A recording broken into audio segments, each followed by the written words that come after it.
Assalamualaikum and hi.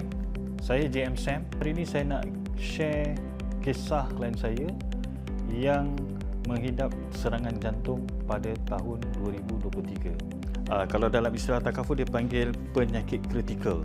Beliau mengambil sijil pada tahun 2011. Beliau merupakan seorang businessman. Sebagai orang kata seorang peniaga ataupun bekerja makan gaji pun dalam kehidupan kita ada up and down scale. Apa yang berlaku? Pada tahun lepas beliau call saya dalam keadaan yang orang kata agak pelik.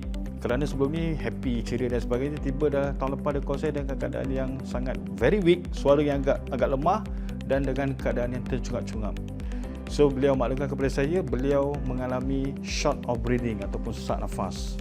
Jadi saya cakap lebih baik pergi hospital directly. Jadi hospital yang beliau pergi adalah Prince Court Hospital, kerana Prince Court ini merupakan preferred hospital under Great Eastern Takaful panelist. Apa yang berlaku? Sampai saja di hospital, beliau terus rush ke emergency and directly doktor cakap you kena masuk ICU terus. Sebab kalau lambat memang orang kata mungkin dia tak ada lagi lah. Itu apa yang doktor beritahu pada beliau. Alhamdulillah proses claim beliau, kerana beliau mempunyai benefit satu sijil yang lengkap yang mana yang mengandungi benefit medical card dan juga benefit critical illness ataupun pampasan penyakit kritikal yang bernilai RM100,000. Bil hospital beliau untuk beberapa hari admitted di Prince Court mencecah RM100,000.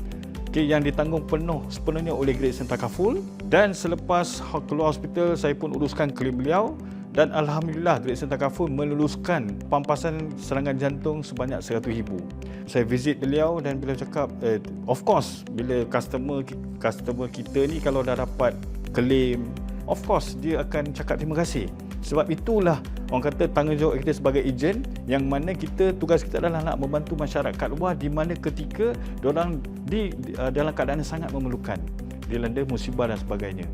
Jadi beliau bagi tahu terima kasih, kata aku tak sangka benda ni jadi pada aku dan juga kau banyak membantu aku. Sebenarnya kalau ikutkan kita sebagai ejen ni, kita nak bantu pun lebih kepada servis. This is what we do sebagai ejen takaful. So yang menariknya, beliau ni dia ada anak. So bila dia terkena penyakit kritikal, maka anak dia punya sijil pendidikan dan juga untuk sijil dalam sijil anak dia tu dia ada benefit pendidikan, dia ada medical. Jadi juga menjadi percuma sehingga umur anak dia 25 tahun. Di sini saya nak beritahu kepada masyarakat di luar sana, bila ia mempunyai satu sijil takaful yang lengkap, yang mana untuk diri you dan juga untuk ahli keluarga you sebagai orang kata breadwinner in the family, jika sesuatu berlaku kepada you, maka untuk you punya sijil menjadi percuma serta anak you punya sijil juga menjadi percuma sehingga umur anak you 25 tahun. So pada saya this is the best financial planning ever. Kerana saya dah berkecimpung selama 24 tahun dan saya banyak membantu masyarakat di luar sana, khususnya untuk pampasan penyakit kritikal.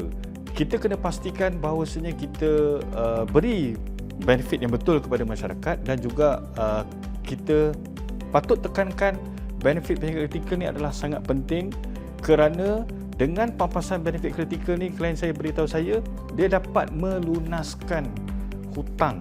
Sebagai seorang peniaga mesti ada hutang. Even orang tak berniaga pun dia ada hutang. Dapat melunaskan sikit sebanyak hutang yang mana membantu beliau dan juga memberikan satu suntikan modal kepada bisnes beliau untuk beliau continue bisnes beliau seperti biasa. Dengan keadaan sekarang yang mana beliau dah kena sakit jantung ni, pergerakan beliau agak terhad.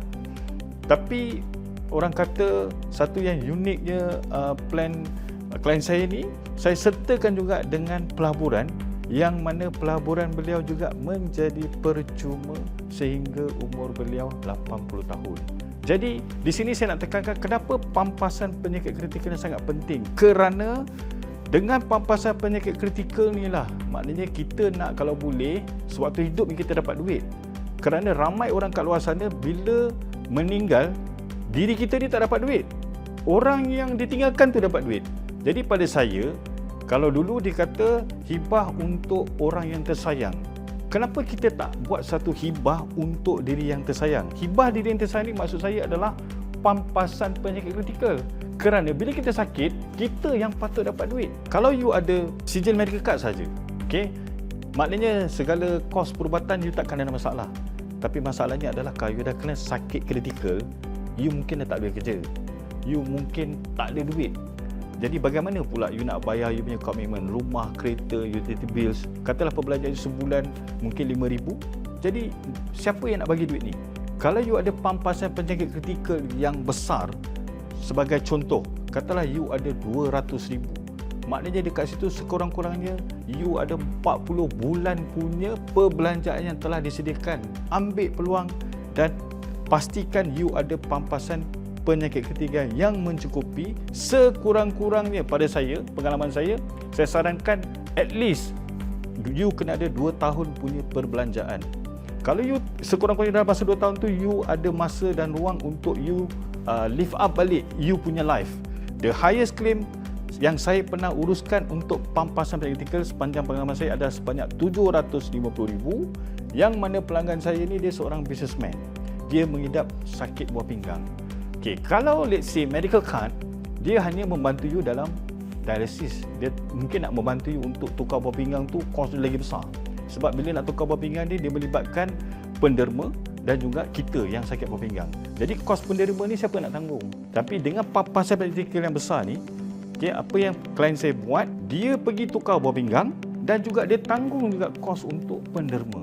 Jadi itulah hebatnya pampasan penyakit kritikal, kerana dengan ada duit kita boleh melakukan segala-galanya. Okey, sekian perkongsian daripada saya. Assalamualaikum warahmatullahi wabarakatuh.